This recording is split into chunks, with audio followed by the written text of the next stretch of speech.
The following Toku Podcastu contains spoilers from both past and present tokusatsu, anime, manga, movies and other related media. If you do not wish to be spoiled, we suggest turning off the podcast now. Otherwise, please enjoy the show. Hello everybody, welcome to the Toku Podcast, the best show about tokusatsu you probably never heard of. I am always AJ, that's Jay. I am always AJ. Wait, no, shit. I am... What? No, wait, I hope I'm not you. That would be very weird. No, yeah, I'm definitely Jay. What a great way to start this. It kind of reminds me of how I felt watching the show. So, today we watched Ultraman Ginga and Ginga S, our second foray into Ultraman, basically. And we're gonna talk about just these two shows. We did Ginga and Ginga S basically because they were way too fucking short to do on their own. Yeah. I mean, granted, that didn't stop us before with stuff like Shogeki go Raigan and stuff like that, or no, like and Shibuya. But with this one, I feel like we needed to, especially because of fucking Ginga. Oh, yeah. Let's get into Ginga and why the people who like it like watching paint dry. Because, well, God, this was boring. You say that, but I'm pretty sure nobody likes Ginga. You say that, Jay. There's somebody there. There's somebody there who likes fucking Ginga. And those people are not human. Well, probably not. Yeah, well, what is there even really to say about this show? Nothing. There is nothing to really say. Let me say it like this. You know your show is fucking boring. Or, like, you know your show is lacking direction when I can skip around on the timeline of your show and feel like I haven't missed a single goddamn thing. Didn't you literally fall asleep watching it? Yes, actually, this show has broken new ground in a way, because it is the first tokusatsu show that we've ever seen that literally put me to sleep. I fell asleep at episode 3 and I didn't wake up at episode 10. And I'm not gonna lie, I feel like I didn't miss a goddamn thing. No, you really didn't miss anything at all. So... What is there even to say about Ginga? Because it doesn't have a plot. It doesn't. I swear to God, it feels like fucking. I know somebody's gonna call heresy on this, but it feels like fucking Phantom Menace, where like there really is no plot. Things just happen. Like there's no plot. There's nothing. There's no goal for anybody. So the bare minimum of a plot is that there's our protagonist, Hikaru, who comes back home for no reason at all, and becomes Ultraman for no reason at all. There was this thing called the Dark Spark War, which is really the only interesting thing that happens in the show, where some guy called Lugiel showed up, and he turned all the Ultras and monsters into little action figures for no real reason at all. And then they all showed up just so conveniently around where our hero lives for no real reason at all. And see, someone out there is going to be like, well, that's just how every tokusatsu show is. Not really, but fuck you anyways, let me get into this. At least when shows do that for no reason at all, at least the character has a character and isn't just... I am person who do good thing. Yeah, that's the worst part about this show is that Hikaru is, at least during Ginga, and still a little bit in Ginga S, is he's just boring. He doesn't have really any kind of personality or motive or own kind of goal. He's just like, I'm gonna be a good guy for no real reason. He doesn't. Really he makes Haruto look fucking consistent. He does. And see, that's just bad. That's the worst part too, is because like, you'd expect in the show like this, where it's oh, we got all these old heroes, we got all these old villains, they're all coming back, and it's big. big crossover anniversary type thing. It's not really an anniversary type deal. Yeah, I was gonna ask. I was gonna ask if this was an anniversary thing. But then again, all Ultraman series do this now. Well, all Ultraman shows after Ginga are now the same exact kind of show as Ginga because it's cheaper. I don't think so because it was 2013 when it aired. But Ginga kind of has that anniversary show vibe where his power is that he can turn into past heroes and past monsters, and I'll give the show that. That's one of the few unique things about Ginga is that he has the ability to turn into old villains and monsters, and not just old Ultramen. I don't think I've seen another show where the hero can turn into old villains. Yeah, that was at least interesting. But the problem is that, for this kind of plot, there really nothing happens. It's not like, we have to go and, It's a show about nothing. It pretty much, it's like, that's literally how I described it when I was watching through the show. Is I messaged AJ, and I was like, oh my god, this is so fucking boring. And he was like, well, how boring is it? And I described it. I described it as, in Seinfeld, when Jerry and Costanza were pitching to make a show about nothing, this is that show. This show is about nothing. Nothing happens. And see, that's the thing. I thought, you were just being jokey until I started having to watch it, and it was so fucking like I said, you're doing something wrong when I can skip 4 episodes and nothing's changed. There's no consequences. I think the only episode that anything actually happens in was, the last 2, and that was it. Pretty much. And that's the thing, is that it's not like, other kind of hero uses old hero type power shows where it's not like Gokage where, we have to collect all of the old powers because that's going to get us some MacGuffin and that's going to help us take down the bad guys. Or it's not like Decade where he's wandering through all the old Rider shows and stealing their powers because of some bizarre prophecy that he's going to destroy the universe or whatever. Or it's not even like, shit, what's another anniversary type show that I can compare it to? Zio. It's not like Zio where nothing happens, but at least there's an actual... No, it's exactly like fucking Zio, only shorter. No, you know what? No, Zio at least had shit happen to it, and interesting characters, and characters at least had motives for their actions, and there was a consistent reason for why the hero got the powers, other than, he beat the monster up at the end. That's the thing. It's not even like the episodes' plots are about we have to go stop so-and-so who's using the old monster just powers. About whatever they want that week. I'll say it like this. Ginga felt like a show made on the budget of a budget. Oh, it did. Because nothing happened. This show had no Nobody budget. changed. This show did not have budget at all. That's one of the few well-known things about Ginga is that it essentially had zero budget to it. And it was weird because, after coming from Nexus, which I'll say right now, it looked like it was pretty expensive to make. I doubt it was, but it looks like it was expensive to make.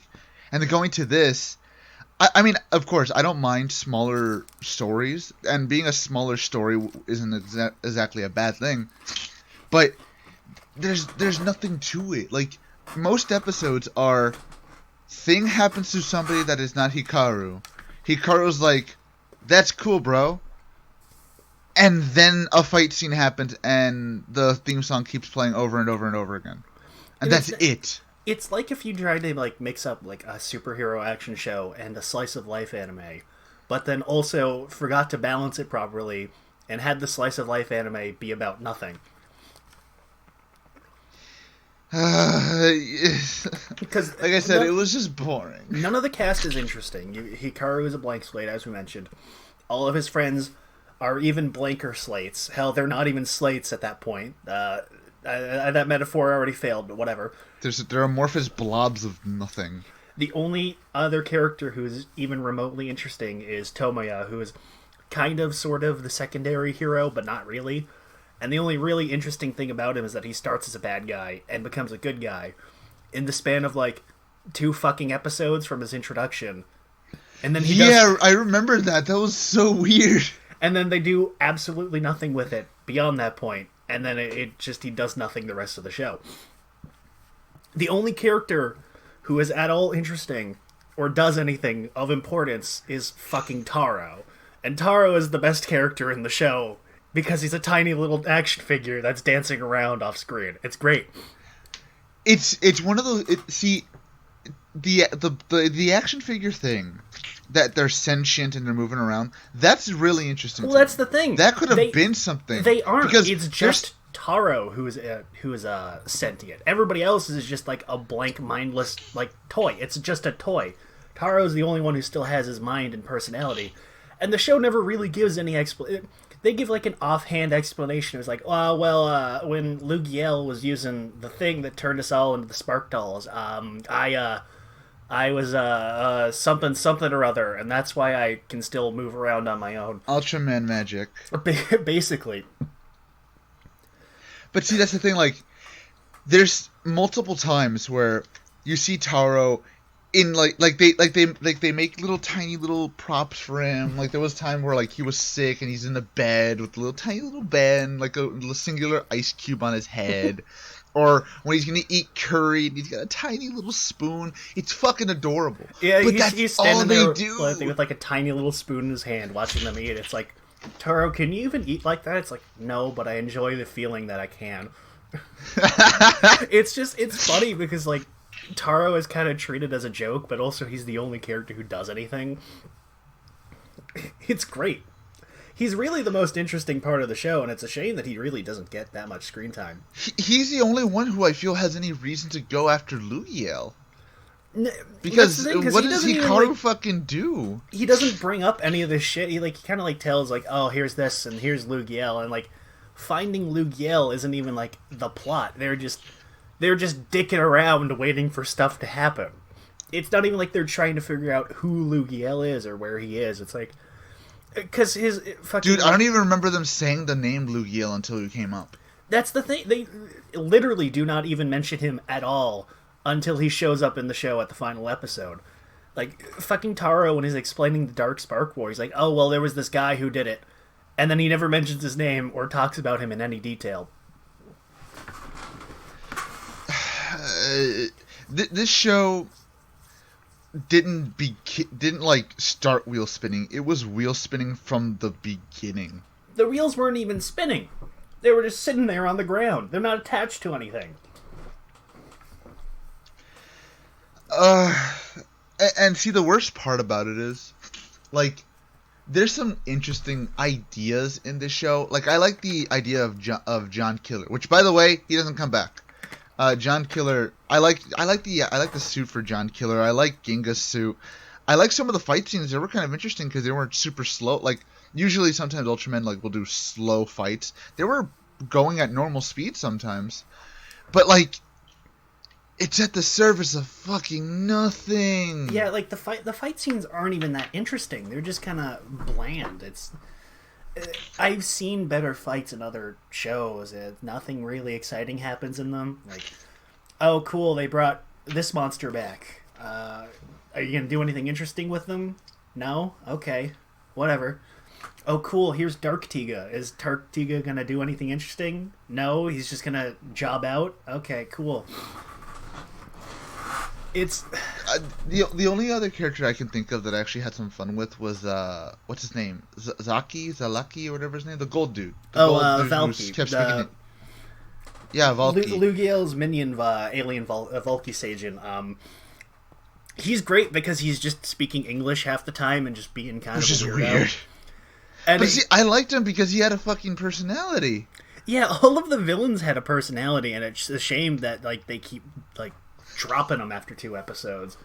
And even then, they don't really do anything half the show. They're just kind of hanging around and commenting on the battles.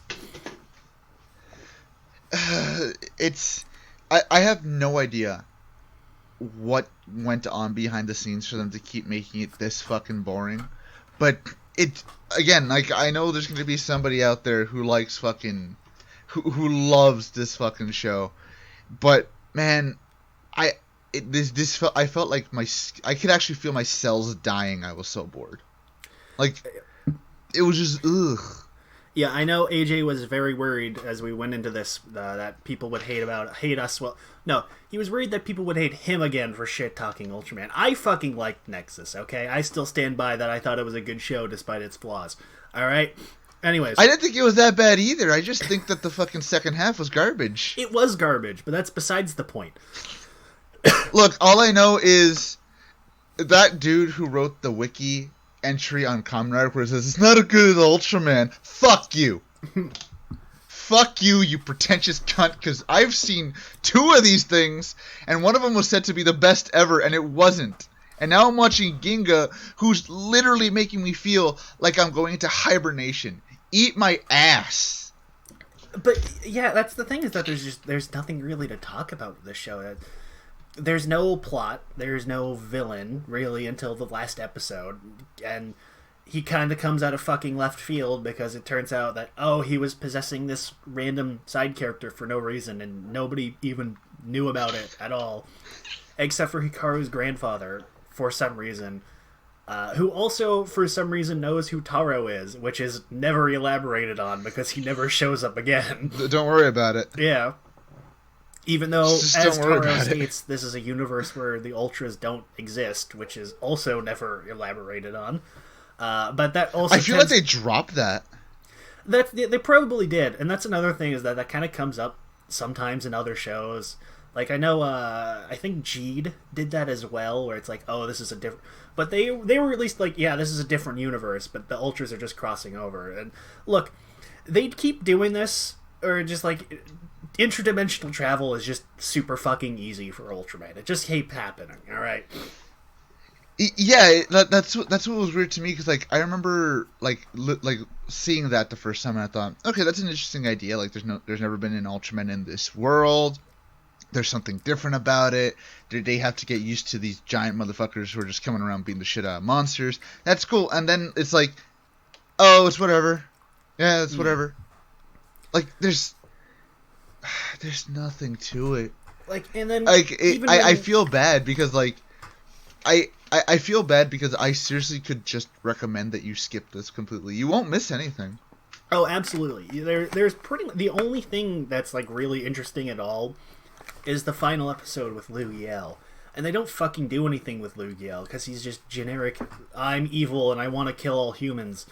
But that suit's so beautiful though. I love that design. Liu Yale is such a great design. I mean, granted, he's kind of discount Belial, but you know. Yeah, I was gonna say, like, I thought it was gonna be Belial.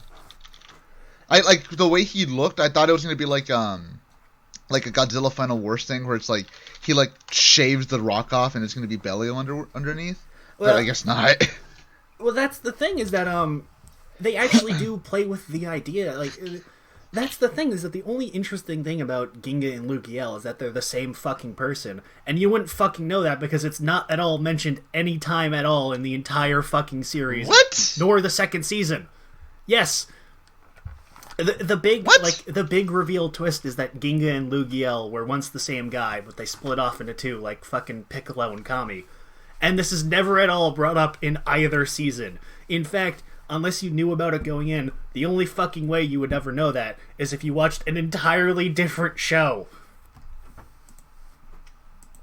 The fuck? What? Yeah, I'm not even fucking joking. It is what show? Some fucking Ultraman anthology show. I don't remember. It was airing at the same time, so at least it's not that out there. But it's still like, the fucking hero and the main villain's backstories are not in the show at all. It's not even in a movie. It's in an entirely different series. This is really pushing fucking Faiza's ending isn't Drive's movie bullshit right now. See, this is really pushing that. That's different. That's not, that's us resolving a plot 15 years later because nobody else is. This is us literally going out of our way to make our show have no coherence at all during the airing of the show. It's so dumb. And the thing is, there's zero foreshadowing into it in the entire show. Well, there's a little bit, but they don't even really go into it. It's kind of vague, like, oh, who is Ginga? What's his story? I don't, Taro doesn't know who the fuck he is or anything. He doesn't know where Liu Yale is from. And Ginga has, like, one line of dialogue where he mentions who he knows who Lugiel is, and like the fucking last line of the show is him mentioning that, like, oh well, this whole thing started because we had a disagreement, and then they never elaborate on it at all further. It's so... Shut the fuck up, that was stupid. It's so stupid. This is dumb. This is dumb, Jay. I hate this. Dumb. And that's the worst part, too, is that it makes the final fight so more interesting to know that, oh, Ginga and Lugiel were the same person. You know, it's this big fight over the light side and the dark side, but you wouldn't fucking know it unless you watched this other series, because so now it's just generic final fight. Otherwise, the only fucking interesting thing that happens during the final battle is that Taro finally gets his powers back, and he fucking no-sells the shit out of Lugiel while his theme song plays. Which is beautiful. It's honestly the only redeemable part about Ginga, is that I haven't even seen Taro.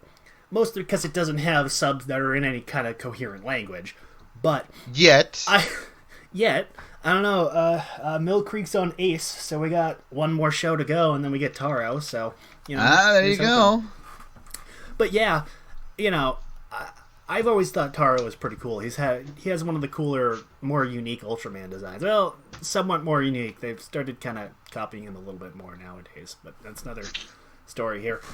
He's also just kind of cool. Like, I just like his personality. Yeah, he's just really laid back. He's kind of this... It's kind of fitting because he's kind of like a little bit like, you know, Sharky Chan, where he's the comedic mentor who's like, he's really wise and he's skilled and super strong, but he's also just kind of laid back and a bit of a goofball, and he's just having fun. It fits because they have the same voice actor, so. That's true. Yeah. Other than that, like, there's only really two, like, actually good parts about Ginga, and that's the Spark Doll Theater bits at the end of this episodes. Which is where they're just dicking around with the toys and having them make jokes and being like, haha, I didn't even know that existed, Jay. You skipped that part? Oh yeah, after the credits, there's this little bit where they have the Spark Dolls, and they're doing like cutesy little voices for them, and they're making jokes about the episode, and they're making commentary, and like they're asking Taro like questions about the plot, and Taro's just like, I don't know the answer, sorry guys. And Taro's just complaining about it the entire thing, and he just wants to be big again. It's great. See, dude, legitimately, the entire time, I was like, I just want this fucking over. I just want to get this over with, so I just ran through this fucking show. But, I think that's really all we can say about Ginga without it just becoming, this is dumb as fuck. This is boring, fucking don't watch it. The only reason you should watch it is you're going to watch the second season. And that's the last remaining positive thing about Ginga, is that the second season is much better. Okay, I gotta say it like this. How do you go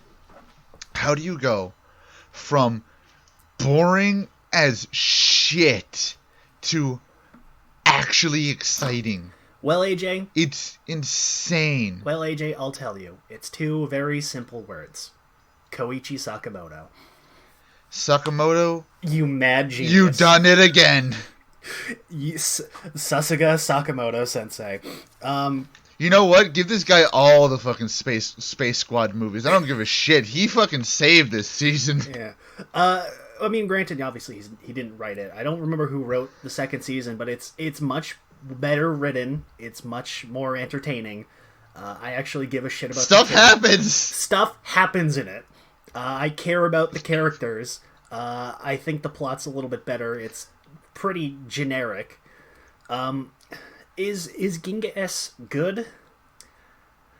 Not really. It's middle of the road. It's average at best. It's not great. It's definitely not like you have to go out of your way to watch this, but it's good. I enjoyed it. I thought it was fun. You know, it had 2 episodes that we'll get into that I thought were really absolutely good, hilarious episodes that are probably the highlight of the entire both seasons. So brief setup, 2-year time skip. None of the original cast except for Hikaru and Tomoya, who doesn't do anything in this season either. There's a new Ultraman Victory, who has got a really unique design. You talking about the person or Ultraman? Yes. there's this whole plot about this underground people and some mysterious energy source, blah blah blah. There's some alien and his android waifu who are trying to steal the energy because reasons. That's the thing, is that they, unless you watched Ginga, you wouldn't really know. It's like they're trying to revive Lugiel, but they don't mention that until like the second to last episode. So unless you watched it, you wouldn't have any idea what the fuck they're trying to do. I mean, to be fair, even if you watched Ginga, you would have just assumed, oh, these are just completely new villains. Yeah, I like the villain, because we actually have a main villain who does something, Exeler, who is absolutely hysterical. Ridiculous. He's just the most hammy piece of shit the entire show. It's great. Dude, half the time I have to know this guy, the guy who voiced it, guy who voiced him, Goofy. I looked it up. He hasn't really done a whole lot else, but it's kind of a shame too. He sounds like Goofy sometimes. It's the laugh. It's so cheesy. It's great. He's like, I'm gonna do it again. He's this he does that sometimes. It's so weird. Squid brain thing in a giant robot suit. It's hilarious. He's basically Krang. He's pretty much just Krang, yeah, except his voice doesn't sound like you just smoked a pack of cigarettes 30 times in a minute. But yeah, he is basically just. I mean, I'll be honest. I love the fact that he's basically Krang. It's great. No, yeah, it's not a problem. He's super entertaining. You've got, instead of generic friends that don't do anything, you've got the generic Ultraman science party knockoff number 8,000,003. They're fine. The rest of them... Yes, but we get Go back. Yeah. They don't even change his name. Yeah, Go from Shogeki Go Raigen is back, except now he's called Goki, and he's literally the same character. And he's great, and I'm so happy. He's dude, when I saw him come onto my screen, I was like, all right. Dude, he popped up in the opening. Mode. He popped up in the opening. Was like, oh hey, holy shit, what a coincidence. It's like, all right, boys, Kino is back. And then we got this. What's her name from Builds in here too, and she's Fua? No, Sawa. Sawa, yeah, she's fun in this too. She just does things. Yeah, she doesn't really do a whole lot. She's at least entertaining. She's kind of the straight man, I guess. She's fine. I don't really care for her too much. She at least is more interesting than the Chief, who does nothing the entire show at all. Did we mention that the main that one of the villains in fucking Ginga was played by, what's his name, Capricorn from Forza? No, that's not him, actually. No, really? I thought it was him too, and I looked it up. No, so it's similar. Not him. It's so weird. I know, right? It's that. Okay, that's fucking uncanny because he looks exactly the fucking same. Yeah, I thought the same thing. Oh, only a little younger, which probably should have tipped me off it wasn't him, because Capricorn was already kind of like, he was a little older in Forza, but that's crazy. Maybe he's his younger brother or something. That's weird. Nah, different name completely. I don't know. Wow. Okay. Okay, so now that we're in a show that we can actually talk about things, where do we begin? Because like Hikaru's basically the same, which is fine. Hikaru is not at all different at all. I mean, that's fine. It's fine though. He works a little bit better in this show because there's stuff to at least play off of. But yeah, he's pretty much static the rest of the season. Really, the more interesting character is Sho, Ultraman Victory, and granted, he is kind of just a generic asshole, strappy rival asshole type. Yeah, it's fine. Again, it kind of works. It's just nothing special really. I will say this, that at least it was a thing of it didn't last as long as you thought it would. Like, it was a thing of like, all right, he's a strappy asshole, but you can tell that he doesn't want to be. He's just doing it because, oh, well, if I pay too much attention to this guy, I'll fucking die. Like, at least there was a reason for it. Yeah, you could understand that it's like, well, I have to focus on saving my entire underground race from being exterminated from assholes trying to steal the one thing keeping us alive, so I need to be an asshole, kind of. It's fine. It's understandable. It works for the character. I didn't mind that. Yeah, because I thought like at first like, well, all right, well, you don't need to do this strappy asshole trope, but you can tell that they're doing it in a way where it's like, he's not really an asshole. He's just He's just too focused on the job, which I'm fine with. He's overprotective, and it shows in his nature, and that's fine. It works. It's overdone, but it's fine. It's not done, poorly. It's not done amazingly either. It's done pretty standard. It's all right. It's all right. I like Victory's design. It's super weird.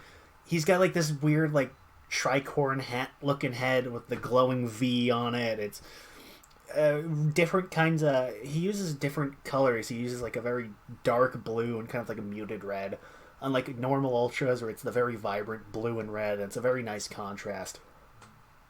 Yeah, it was actually kind of interesting because at first going into the show, I kind of thought maybe he wouldn't be the secondary Ultraman. I thought he was going to be maybe a villain at first. I thought that's what it was going to be because, he looks not exactly looks like a villain, but the dark colors kind of be all right, he might be a villain. Yeah, and I like his gimmick a little bit more because unlike Hikaru, who just turns into the old hero or monster, he scans them and he gets a new power. He's like Mega Man where he can copy the monster's power. Yeah. He scans Red King and he gets Red King's big fucking fist, or he scans King Joe and he gets King Joe's missile launcher arm and stuff like that. It's really nice. I think it's a really interesting concept. The fact that he keeps getting new monsters and so he keeps getting new power ups is very interesting. It keeps the fights refreshing because, he can just switch and he's got a new fighting style. And it helps with Sakamoto being the fight director because, it's Sakamoto. He can keep the fights going and he can keep them interesting. He can keep them dynamic. And it's Sakamoto knows how to do fight scenes. He knows what he did. He knows what he's doing. He know what he do. But yeah, so Sho is, like I said, he's just a generic secondary guy, which is fine. I don't really mind it. It's whatever. Again, generic is not bad. It's just it doesn't stand. Well, see, I'll say it like this: at least he had a character, as generic as it was, compared to in regular Ginga, where nobody had a fucking character. Yeah, that's an improvement to me. It definitely is. The episode plots themselves are pretty standard Ultraman fare for most of it. It's the villains are trying to do blank, and so we're sending down an alien to do blank, and then thing happens, and then we beat the monster. Again, at least stuff happens, but it's pretty basic for most of it.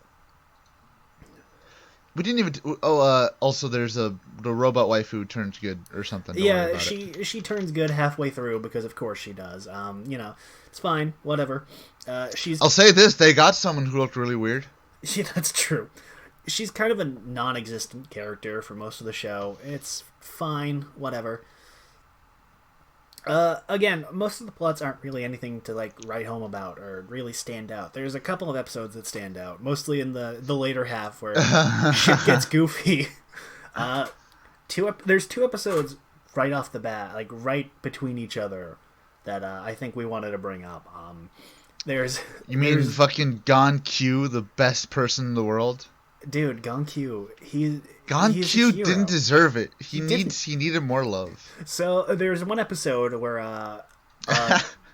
as they describe, a basic so-so salaryman is turned into a monster because the guy who turns him into a monster thinks him being such a boring dull person will help him be an evil monster, which it doesn't. Shenanigans ensue. It's really pathetic. Look, I knew that this was gonna be fun the moment he tried to get into his apartment and the landlady tried to beat the shit out of him. I knew this was gonna be a fun episode. Oh yeah. It's always fun when you have the generic, random everyday man is turned into a monster. Shenanigans ensue episode. It's just fun. It's fun. He befriends a random kid for some reason. It's really heartwarming. He teaches the kid how to ride a bike and makes food for his mom and legitimately this episode went from oh, this is just cute shenanigans to oh my god, this is actually pulling at my heartstrings. What the fuck?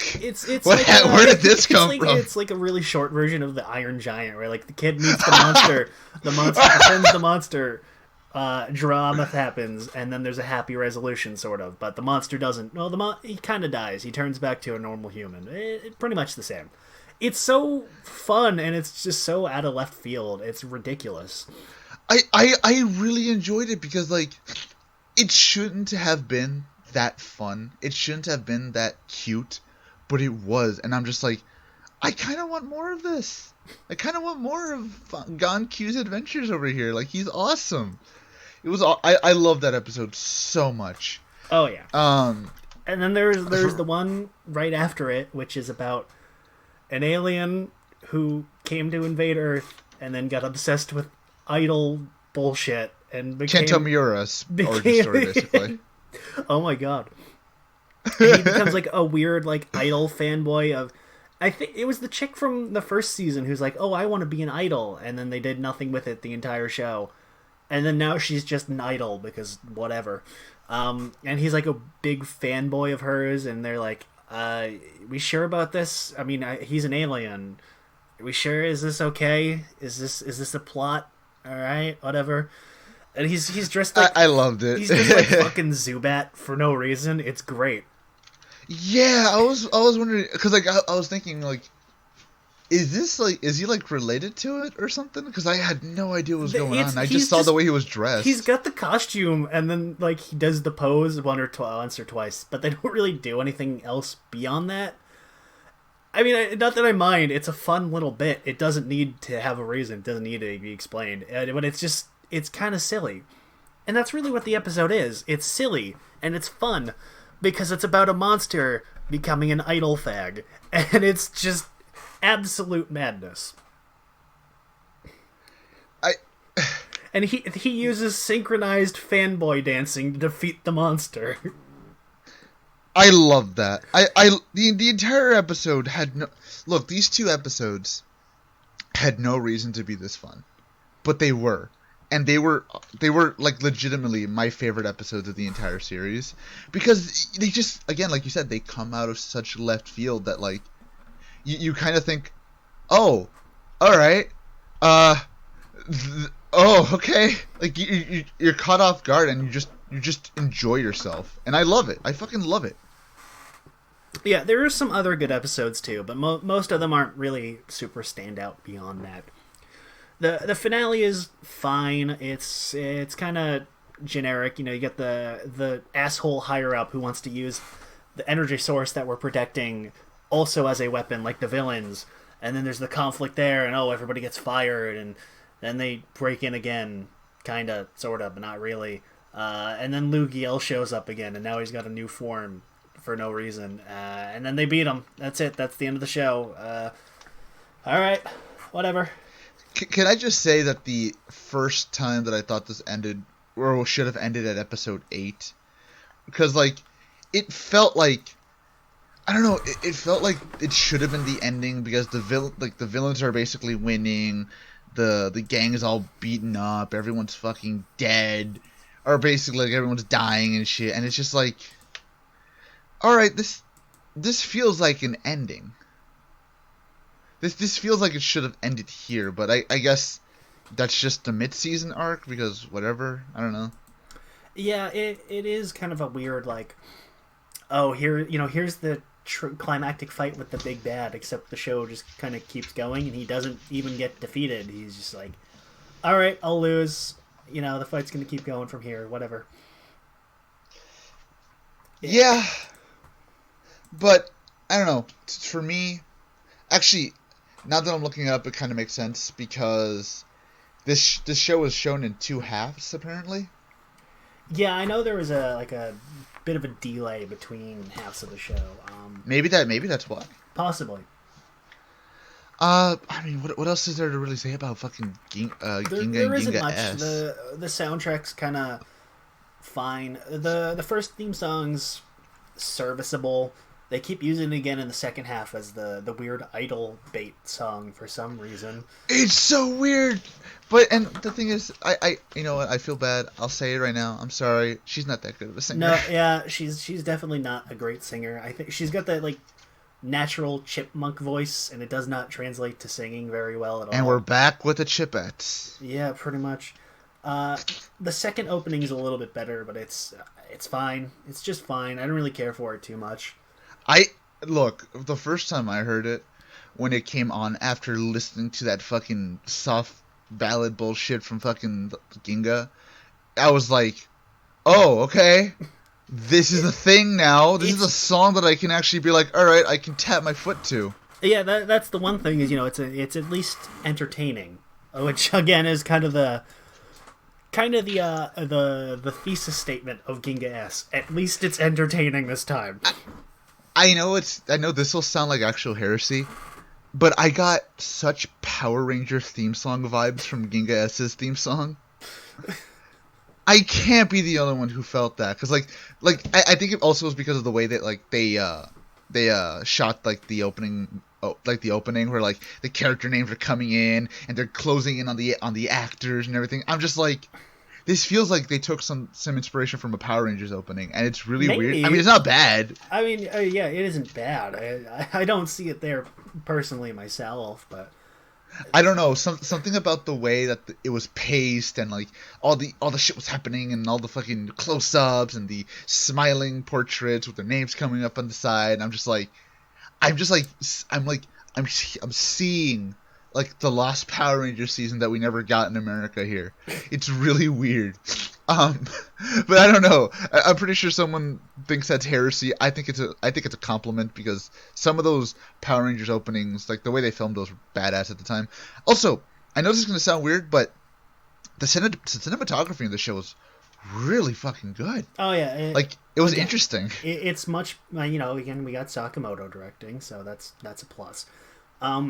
Again, it's not, bland flat shots at, maybe a tiny bit of an angle, or maybe there's a bit of a zoom in. It's not like the most boring set dressing possible. There's stuff happening, there's interesting shots, characters are doing stuff. And it's not like prequel camera shots where they're just like, or like Star Wars prequel shots where they're just like sitting there doing nothing, talking. It's just like, fuck off. We're walking down a hallway, or we're standing around in a place where there's a bunch of random shit in the background, not doing anything. Yeah, I understand you. I get you what you're putting there. It's yeah. Again, I'm not gonna say I hate it. I'm not gonna say that Ginga was like the worst thing ever. It's just fucking boring. Yeah, that's kind of the best way to sum it up. Ginga is so offensively boring that there's really like nothing bad to say about it beyond that, because nothing happens. And Ginga S, while definitely more entertaining and definitely a better show, it's fine. It's not great. It's nothing spectacular. I enjoyed watching it. I had fun watching it. Yeah, it was at least fun. It's fun. It's entertaining. Nothing really happens, to make it super good. It's not like it's a must see, especially going after Ginga. No. Where well, that's at least again that's the upside. Is that you don't need to really watch Ginga to watch Ginga S. You can figure out most of it just kind of from context. It's if anything, I feel like it would make it more interesting, because like the introduction to Tomoya in this one, you feel like it. Like, oh man, these guys have a history together. That's actually kind of interesting, and it's not just I was a bad guy for like 2 seconds and then they kicked my ass. You didn't watch Ginga. It makes their friendship make more sense, because when you watch Ginga, they barely fucking do anything at all together besides fighting monsters. Yeah, it's like I was a bad guy for like 2 minutes and then he kicked my ass. And then here when you watch Ginga S, it's like they're greeting each other like such long lost friends, and they had such a great chemistry. It's like, oh wow, I wonder what these guys were like. I hope they go into that. And then you watch Ginga, it's like, how were these guys friends? What? Huh? Why do any of these people like each other? Exactly. But that's the thing. Like, it's an interesting thing, because I feel like anybody who's listening to this, I want you to go into Ginga S, just Ginga S, and tell me what it's like, because I feel like Ginga S probably was a much better show had I not seen Ginga. And that's weird to say. You know what? I would probably say so as well. Mostly because you don't have to sit through Ginga to get to the good stuff.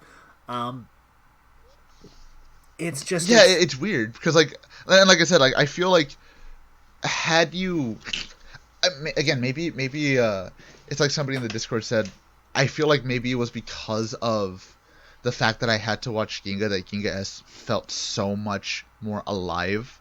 That definitely seems to be the case, because I've seen a lot of people definitely agree that Ginga S is much better, and then they've also already seen Ginga.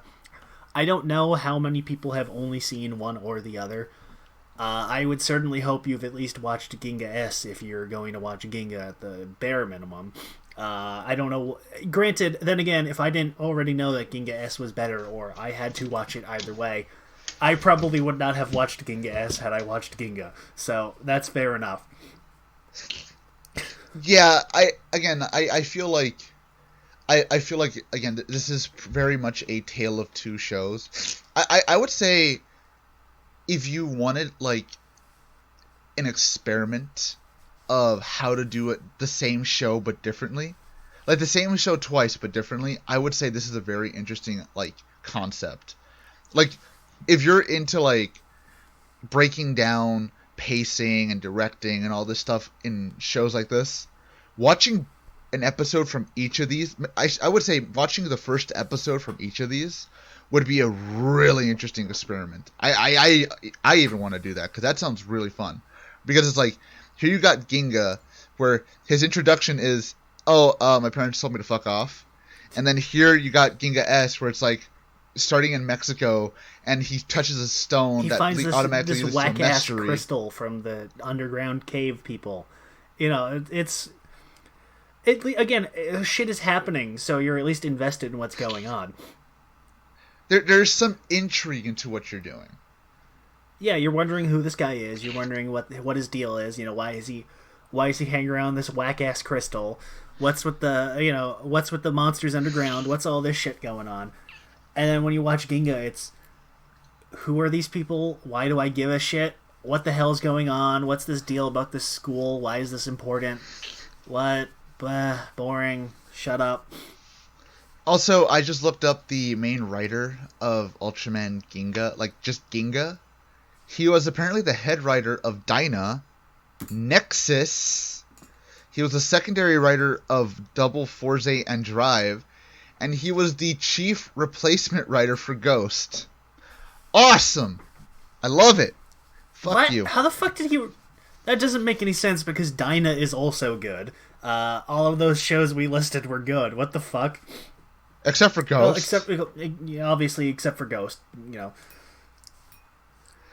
I mean, maybe it was somebody else in the writer's room. Maybe he was... I don't fucking know. Look, maybe he was having an off day. Like I said, Ginga was super duper ultra cheap, and like that's cheap by Tokusatsu standards. Cheaper than that kind of standard, which, as we always like to say, is like 2 yen at most per episode. The show was done very, very cheaply and very, very quickly, it seems like. So that's at least an upside there, is that, you know, shit happens in this show. Overall, I think if I had to recommend it, I guess we can go right into final thoughts here, because I have nothing else more to say unless you have something to add for this. Nope, I'm pretty much done with that. I guess going into final thoughts for myself, I'll start off. I would say legitimately just start with Ginga S. I don't think it's a great show. I think it's a fun show at least. I think it's got interesting ideas. I think it's at least somewhat coherent in the sense that everything that happens for a reason and not just, because we have to. There is thought put into why things happen in this show. And I feel like watching this show by itself, I feel like it would be a lot better. But again, if you're one of those people who has to just watch both of them because they're technically from the same series, I guess you would watch Ginga, but I don't recommend Ginga. It's boring. There's nothing that happens. Characters are just stale as fucking bread. And it's just... it's legitimately the hardest time I've ever had watching a tokusatsu series, in the sense that every time I finished an episode, I actually had to get up from my chair and do something else to remind myself I'm fucking alive. Because there was nothing that happened in it. And it's... I don't know. I can't recommend Ginga. Maybe somebody out there, again, likes Ginga. I don't know. I don't... Fuck it. Fuck you. Also, can I just add... I've definitely seen a few people, like, say they liked Ginga. And even then, they're like, well, there's stuff it could have done better. You know, the whole idea with, you know, again, Ginga and Lugiel could have done better. They could have done more with it. You know, I was like, I fucking, you know, as always, when I'm, you know, bored and, like, wondering, is there something I'm missing about something? I make the mistake of going on M, because I'm stupid. And I was like, I seriously went into the Ultraman General, and I was like, is Ginga supposed to be boring? and I phrased that kind of like a double question, as in, like, is this show supposed to be as bad as I've always heard? And also, is the show intentionally trying to waste my time? And pretty much everybody was in agreement, like, yeah, it's dog shit. There was one guy who wrote this really, like, long-winded poem about, like, oh, I liked this and like that. And it made no sense because it was very clearly not somebody who knew English natively. And I was like, thank you for that. That didn't answer my question at all. But that's the thing, is that they were like, well, at the very least, Ginga S is better. And they were right. Ginga S is much better. Yeah. Again, I'd say Ginga S is much better, but do not go into it expecting an amazing show. Go in expecting better in comparison, but it's also not that great. Super great on its own. It's not bad. It's fine. I would say, if you've had enough of white bread and butter, the Ginga S at least puts some cinnamon, maybe an egg next to it. They toast the bread first, at the very least. Yeah, they toast the bread. Who the fuck eats bread without fucking, like, toasting it and put butter on it? That's gross. Buttered bread that isn't toasted. It's weird. They're weirdos. That's nasty. Even when I eat untoasted bread, I at least put something that isn't butter on there. Because that's fucking weird. You're just gonna eat cold butter? You fucking mongrel. Also, can I just add, I don't know why it just took me so long to talk about this, but why is it always chess with the fucking villains? Every evil villain. It's always chess. Because chess makes people look smart, and also, what the fuck, are you gonna make a Try making a fucking villainous plan out of checkers. Do you even know how to play checkers? What about fucking Jenga? Fuck Jenga. That's evil. God, I want to see a villain who makes all these villainous metaphors about Jenga. It's like, you're the bottom left piece of this whole plan. You're the foundation that I will remove. And then at the end, where it's like, my plan is complete, the Jenga tower just falls apart. Maybe he's just an evil architect. I don't know. It just turns out he was really pissed off that they took away his fucking union compensation. Well, then he's not a villain at that point. Then I'm on his side. They're just he explained, it's like, oh yeah, I was here because, you know, they took away my benefits. I need my dental insurance back. And then the hero's just like, oh, that's it? Man, I shouldn't Ultraman just feels like a real dick. I know, right? That would be amazing. Can we have that? It's just like, but like you kind of like foreshadow it, but like having like a piece in the back of its head kind of look like a workman's hat, and you just kind of think, oh, that's just part of the costume. It's like, oh no, it turns white at the end, and he puts it on with the fucking like little towel and shit. He goes, oh my god, that would be the greatest fucking thing ever. I love it now. Dude, if Ultraman did this, I think I would actually stop watching Rider for just that one season, because I'm like, I need to know what's happening with fucking workers' compensation Ultraman over here. Oh, that would be beautiful. Holy shit. Oh no, I'm sad we're never going to get that show. No, probably not. We could make it. We could make our own, but it wouldn't be the same. We can call it Man Ultra construction compensation. Uh, That would be beautiful. it would be. Fuck, dude, fuck. Now I'm just thinking of like all the episodes you could do with that, just like to like lead up to the twist. To like lead up to the twist. Huh? That's so weird. Why did they send a monster who's a dentist against us? He didn't even take my insurance.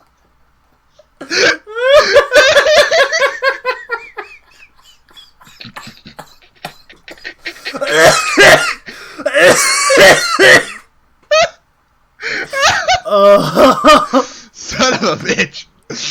Well, God damn it.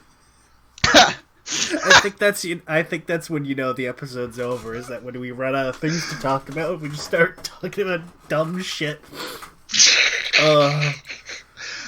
Dude, I'm not gonna lie. I have no idea where that came from, but I want it now. I don't know either. I was just kind of hoping for the best here. Oh, fuck. God. Oh, I love Ultraman, I swear. Fuck you. You love Ultraman, and you've only seen 2 shows.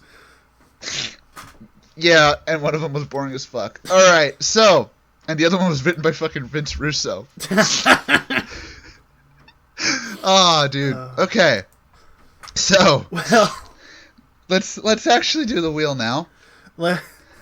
well, you know what? I'm not going to say anything because I know I'm going to jinx it. Oh no, it's fucking Cosmos. Oh boy. Oh no, now I can talk about Cosmos and how he got arrested. That's not a joke, that happened. I know, it's just... Fuck. That caught me off guard. Oh, son of a bitch. Alright, let's spin. I should preface it. Next week, we might actually just make it a Telebikun, I'm not sure. We are doing, actually, should we just make Zio a Telebikun? Because I don't think it's going to be enough for an entire episode. Yeah, probably. I'd say we can do it separate time. Alright, so next week you're going to get 2-ish content on Podbean, the Telebikun for Over Quartzer, because that got subbed apparently, that I didn't know of. And this week's episode, which is... Tokusatsu Yes! I fucking love the idea of the show, and I'm so happy, This show and I want to watch is so it. good. Oh my god. I can't believe I get to watch Is it? it. Now I'm really excited. It's really great. It's really, really great. Now I'm excited, and I need this, and I want to see it, and I can't wait, because... How do you fuck up this? How do you fuck this up? You can't. It's impossible. Yeah. Alright, so... With that being said... And fucking after workers' comp, Ultraman came out of our fucking systems from nowhere.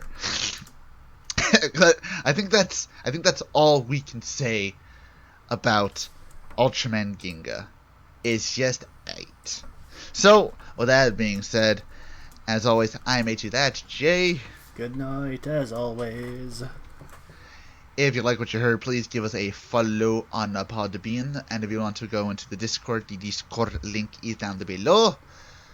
And with that being said, we'll see you all next week. Bye-bye. Bye.